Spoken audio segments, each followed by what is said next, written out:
faire tout à sa place, il a raison. Hein. L'auditeur, il a envie d'être informé. L'auditeur, il a envie d'être distrait. C'est notre métier. Donc quand moi j'ai vu qu'à 3h du matin, bon, ça y est, c'était la fin, j'ai appelé Bernard à 4h, 4h30 du matin en disant, on va changer l'antenne, on va faire une émission spéciale sur... Je me suis dit, avec qui? Il y a, pardon? Je me suis dit à ce moment-là, avec qui on va avec la faire? qui? Mais tu as trouvé. Ben, j'ai appelé Stéphane Bern qui était sur une moto du côté de Tours. Je ne sais pas s'il foutait à moto. Qu'est-ce qu'il foutait à moto? J'en sais rien. Dangereux pour lui. Je suis bouge pas, j'ai besoin de toi. Dangereux. Il était seul ou il était derrière? Non, il était seul. J'ai trouvé une nana qui aujourd'hui est rédactrice en chef à BFM, qui était Myriam Alma. Ah, Myriam, pardonnez-moi, une fille qui s'appelait Alma pour aller faire le décès de la princesse Diana. Je vous rappelle quand même que l'envoyé spécial de Radio Monte-Carlo pour la noyade de M. Le Corbusier, oui, c'était Jean-Louis Dunoyer. Tout à fait. On a fait fort, hein, là. Je vous rappelle quand même que moi, à Europe 1, lorsque je suis arrivé, il y avait des quintuplés à Orly, dans la commune, pas l'aéroport, dans la commune d'Orly, des quintuplés, et à l'époque, il n'y avait pas de direct. Et il fallait toujours faire des essais micro avant d'enregistrer. On disait toujours une phrase qui était toujours la même, et ensuite, le journaliste disait, eh bien, ici, à Orly, en effet... Et le journaliste qui présente dit tout de suite, sur place, notre envoyé spécial à Orly, des quintuplés, il n'y a qu'un seul survivant. Où en est-on? Et on entend 5, 4, 3, 2, 1, 0. Eh bien ici... voilà. Comment vous voyez l'avenir des radios en général? L'avenir de la radio? Oui. La télé va être bouleversée, parce que la télé maintenant, ça va être... Elle l'est déjà. Ça va être le téléphone. En 10 ans, les audiences ont été divisées par 2 à la télévision. Oui, maintenant, quand on fait 4 millions... en prime time, c'est formidable. Si à 10 ans, moi je faisais 4 millions, je serais en Guyane, avec les fers en pied et tout. Non. Les réseaux sociaux ont énormément changé la façon chez la jeunesse de percevoir l'information et le divertissement. Non, ça ne va pas être simple du tout. Est-ce que vous imaginez, il y a 15 ans, qu'il n'y ait plus une seule antenne sur les toits des maisons? Non, il suffit de se brancher maintenant, ou de ne pas se brancher pour recevoir en 3G ou en 4G sa télévision. Moi, quand je suis à 10 000 km d'ici en vacances, je veux regarder des informations, je clique et ma chaîne de télé elle arrive tout de suite. L'évolution technologique est extraordinaire. La radio tire quand même peut-être bien son épingle du jeu par rapport assez bien son épingle du jeu. Papier. Elle tire bien son épingle du jeu. Mais les radios, certaines des radios locales, toutes petites radios souffrent quand même. Parce que le camembert commercial n'est pas extensible. Hein, il y a 100 €, il faut qu'on pioche dans les 100 €. Et plus il y a de monde pour piocher, moins vous gagnez. Et vous-même à la télévision, est-ce que vous sentez dans l'équipe, parmi vos collègues, une ambiance qui pourrait être difficile, un peu morose par rapport à l'avenir? Est-ce qu'il y a des transformations en permanence? Oui, je crois, j'en parlais avec Drucker l'autre jour, je crois que, sans prétention, mais des collègues qui vont faire 50 ans de carrière, je pense que ça va être plus compliqué. Nous, on a eu de la chance. Dans la vie, la chance est un vecteur important. Hein. C'est comme dit Lapagnon, un gros tiers. Donc, mais là aussi, ils sont en droit de se poser des questions, parce que avant, on faisait de la radio qui nous plaisait, qui plaisait aux auditeurs. On ne quantifiait pas l'auditeur de façon très précise. Là, maintenant, pour une virgule ou un dixième, on vous met dehors. En disant, oh non, ça ne marche pas, pouf. Et c'est devenu de l'artisanat que nous faisions ici, c'est devenu une industrie. Avec les qualités et les défauts des industriels. À 7 heures, qu'est-ce qu'on va faire? Qu'est-ce qu'on va faire? Et on avait des idées vraiment loufoques. Et il fallait trouver, tous les jours, on appelait ça le début. Un début différent. Et autant que faire se peut, drôle. Et ça, je le dois à un homme qui nous a quittés, qui s'appelle Jean-Louis Sarre, que les plus anciens connaissent ici, qui est l'homme qui m'a engagé à Radio Monte-Carlo, au concours, bon, je ne sais pas pourquoi il m'a choisi, et il m'avait dit, tu sais, à la radio, le plus important, ne dis jamais bonjour 2 fois de la même façon. Donc nous, chaque jour, on faisait un début, entre guillemets, très, très différent. Hein. Et quand ça nous faisait rire avant, on était presque sûr que ça faisait rire pendant. Et là, l'auditeur était un peu notre complice. Et Jean-Louis Sarre, quand il... Comment Jean-Louis Sarre, quand il est décédé, j'ai reçu un coup de fil de son fils, il me dit, ses obsèques ont lieu à la Turbie, etc. Il n'y aura que la famille, mais il aurait bien voulu que vous y soyez. Donc j'y suis allé, et à la fin de la cérémonie, il m'a remis un coffret, monsieur. Et Jean-Louis avait gardé, depuis 1966, la lettre qui avait été écrite pour que je postule au concours, la photo, les commentaires, manque de vocabulaire, il avait écrit, les commentaires de mon test, les questions du test, la bande de mon test. Donc il avait absolument tout gardé et il m'a fait tout remettre post-mortem. C'est quand même extraordinaire. Voilà, je dois ma carrière à cet homme qui, je parlais avec accent, je disais rose, voici la météo pour la côte et le large. Et il m'a dit, celui-là, il va faire un jour de la radio et de la télé. Il était vraiment fort, ce type-là. D'ailleurs, je pense qu'aujourd'hui, vous en êtes tous convaincus, parce qu'on ne peut pas tricher. Et Jean-Pierre n'est pas quelqu'un qui triche. Il est vraiment comme ça dans la vie, n'est-ce pas, Evelyne, hein? Voilà. C'est ce que tu vas dire. Non, c'est bien. Voilà, c'est tout. Non, mais attends, je ne vais pas abuser du fait que j'ai le micro. Non, voilà. Donc simplement, moi, je n'ai pas de questions, pas plus que tout à l'heure de questions. Simplement, vous dire une émotion profonde que je ressens, que je partage. Joël de m'avoir invité, parce que c'est effectivement l'évocation d'une partie de ma vie qui a été exceptionnelle, tout comme pour toi.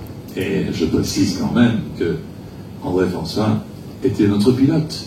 Ah oui, c'est vrai aussi. Nous avions un avion RMC. Oui, tout à fait, que j'avais acheté. Immatriculé 3 Alpha Romeo Mike Charlie. Oui, parce qu'on n'avait pas eu droit à RMC, Romeo Mike Charlie, on avait Mike Charlie Romeo. Mike Charlie Romeo. Alors je vais vous livrer une petite anecdote quand même, parce qu'elle est assez rigolote. Un jour, je ramenais Jean-Pierre à Paris, puisque tous les mardis matins nous montions à Paris, et tous les vendredis soirs, en tout cas en ce qui me concerne, je redescendais passer mon week-end ici. Et puis on était parti, je sais pas, aux environs de midi de Nice, pour Paris-Le Bourget, puisqu'on se posait au Bourget. Et puis à un moment, je dis à Jean-Pierre, ah ben tiens, on est en train de survoler Roanne. Et là, tic, tout de suite, Roanne, les Trois Gros, oui, tu penses qu'on aurait le temps de descendre déjeuner?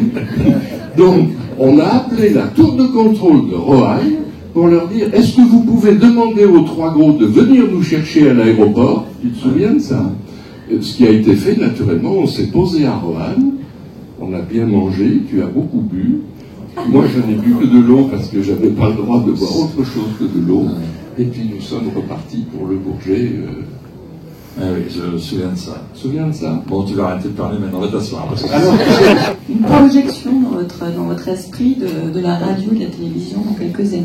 Parce qu'on voit se multiplier dans le divertissement notamment, on voit se multiplier les émissions de télé-réalité, ou les émissions où on ne peut pas dire qu'on fasse appel à l'intelligence humaine, on va dire.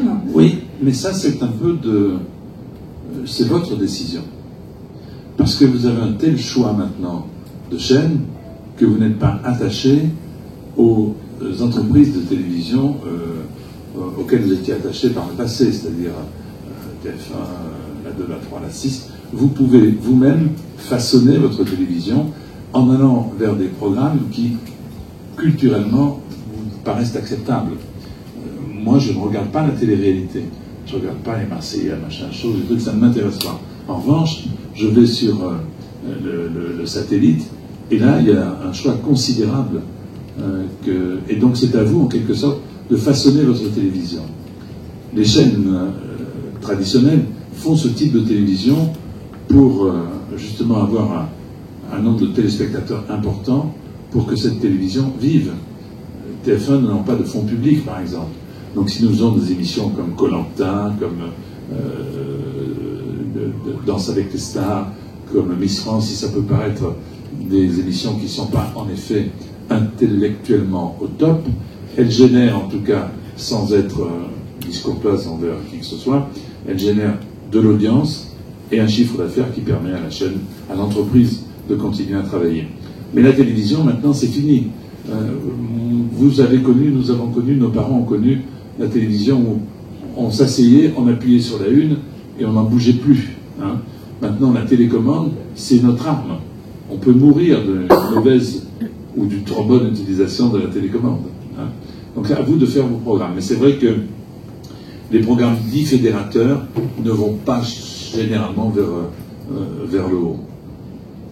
Un fils spirituel, on va dire, à la télévision, est-ce que vous pensez que ce que vous incarnez justement, le temps que vous ameniez a une relève aujourd'hui? Je ne sais pas. En tout cas, dans ma carrière, je n'ai jamais été à la mode.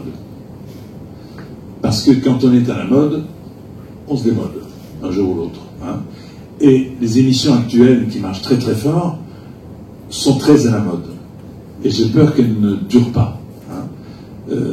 Aux présentateurs et aux producteurs d'avoir l'intelligence de s'adapter. C'est vrai que moi je crois beaucoup en Cyril, bon, mais c'est vrai que vous avez raison, il y a ceux qui l'adorent et ceux qui le détestent. Parfois il va à l'excès, souvent même. Je l'ai dit hier, avant-hier, lorsque j'ai fait son émission.